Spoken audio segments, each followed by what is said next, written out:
24 লোকসভা নিৰ্বাচনক লৈ ইতিমধ্যে ৰাজনৈতিক দলসমূহ নিৰ্বাচনী ৰণক্ষেত্ৰত নামি পৰিছে আৰু আমি এই মুহূৰ্তত উপস্থিত আছোঁ ডিব্ৰুগড় সংসদীয় সমষ্টিত।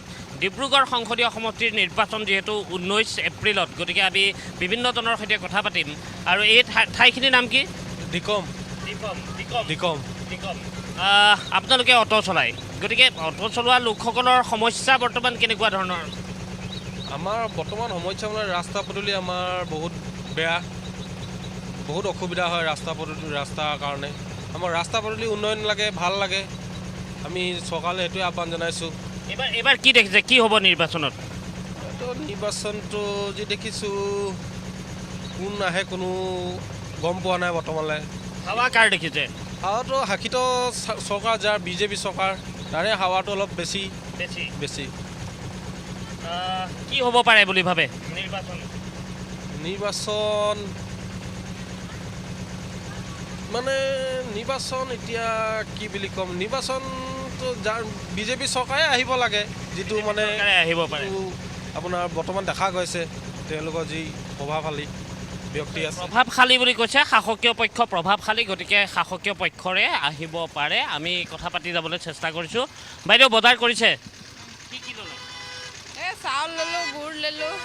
ইয়াতে ঘৰ ওচৰতে? অঁ, এই মন্দাৰ ঘাট। নিৰ্বাচন আহি আছে, আপুনি বাগানত কাম কৰে? অঁ, বাগানত কৰে। কি হ'ব এইবাৰ নিৰ্বাচনত? কি হ'ব, এতিয়াতো দিগদাৰেই ন।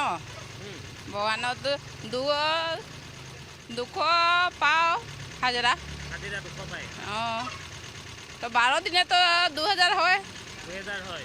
অঁ, এইবাৰ ইলেকশ্যনত কি হ'ব পাৰে বুলি ভাবে? ভালেই হ'ব বুলি। ভালেই হ'ব। ইয়াত কাৰ বেছি চলে?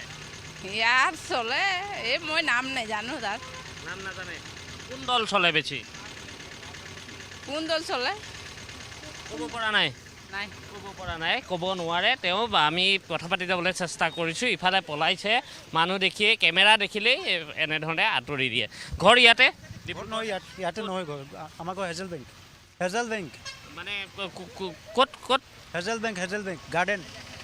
অঁ, মানে ডিব্ৰুগড় লোকসভাৰ ভিতৰত ইলেকশ্যন আহি আছে। এইবাৰ কি হ'ব ইয়াত ডিব্ৰুগড়? আমাৰ এতিয়া বিজেপিয়ে আমাৰ কি কয়? বিজেপিয়ে।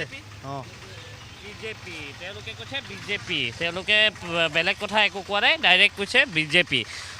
ইলেকশ্যন আহি আছে, লগতে বিহু আহিছে। বিহুৰ কাৰণে সাজু হৈছে নাই? বিহুৰ কাৰণে সাজু হৈছে। লগতে নিৰ্বাচনো আহি আছে। এইবাৰ ডিব্ৰুগড়ত কি হ'ব পাৰে বুলি ভাবে? এবাৰ ডিব্ৰুগড়ত কি হ'ব বাৰু ক'ব নোৱাৰিম। কাৰ জোৰ বেছি দেখিছে এতিয়া? বিজেপিৰ জোৰটো বেছি দেখা। বিজেপিৰ জোৰ বেছি। বেলেগ দল দেখা নাই? বেলেগ দল নাই। ইয়াত সমস্যা কি কি আছে? আপুনি অটো চলায়? হয়। কিমান আহে দিনটো? কিমান ঘৰ চলিব পৰাকৈ আহে পইচা পাতি? ঘৰ চলিব পৰাকৈ নাহে, দিনটো খাই বৈ থাকে টকা 500 মান। 500 মান টকা থাকে। ইফালে তেলৰ দামো আছে। আমি কথা পাতি, বাইদেউ বজাৰ কৰিলে? অঁ, হয়। আমি বিহুৰ কথাও পাতি আছোঁ, তাৰ লগতে নিৰ্বাচনৰ কথাও পাতিছোঁ। বিহু আহিছে, নিৰ্বাচনো আহিছে, একেলগে আহিছে। সাজু হৈছে? হয়, হয়। কি হ'ব পাৰে বুলি ভাবে এইবাৰ ডিব্ৰুগড় লোকসভা নিৰ্বাচন? 19 তাৰিখে নিৰ্বাচন। যোনে ভাল কাম কৰিছে তেওঁৱেই পাব। কোনে কৰিছে বুলি ক'ব এতিয়া? এতিয়া সেইটো ৰাইজৰ হেৰিৰ ওপৰত কথা আৰু। মহিলাৰ সমস্যা সমাধানৰ ক্ষেত্ৰত কি কি দেখিছে? মহিলাৰ সমস্যা কি আছে ডিব্ৰুগড়ত তেনেকুৱা? মহিলা সমস্যা বুলি ক'বলৈ মই নিজে এগৰাকী অংগনবাদী কৰ্মী। হয়। তো আমাৰ যিটো এইবিলাক ধৰক 6500 টকা দিয়ে কৰ্মীগৰাকীক, সহায়িকাগৰাকীক দিয়ে 3250 টকা। তো সেই 6500 টকা আমি এখন সংসাৰ চলাব পাৰোঁ জানো? আৰু এগৰাকী সহায়িকায়ো মানে 3250 টকাত তেওঁ সংসাৰখনটো চলাব নোৱাৰে। সেইটো কাৰণে আমাৰ সমস্যাবিলাক এইবিলাকে। ধৰক মহিলাবিলাক আঁচনি দিছে, ভালেই কৰিছে, কিন্তু আমাৰ মাননিটো তেনেধৰণে অলপ বৃদ্ধি কৰিব লাগে। আপোনালোকৰ প্ৰতিবাদো হৈ আছে? হৈছে, আমাৰ প্ৰতিবাদ হৈ আছে। আমাৰ মাননিটো তেনেধৰণে বৃদ্ধি কৰিব লাগে। এইবাৰ অংগনবাদী যিখিনি কৰ্মী আছে তেওঁলোকে কি সিদ্ধান্ত ল'ব পাৰে বুলি ভাবে আপুনি? আমি এতিয়ালৈকে সেইটোলৈ যোৱাই নাই, সেইখিনিলৈকে।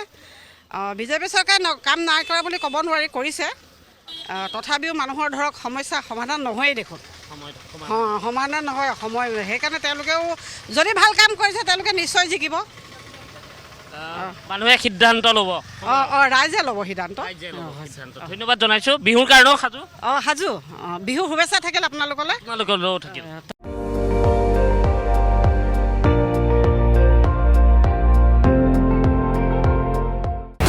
আপুনি চাই আছে ND24 সৰ্বশ্ৰেষ্ঠ নহয় সৰ্বোত্তমৰ দৌৰত।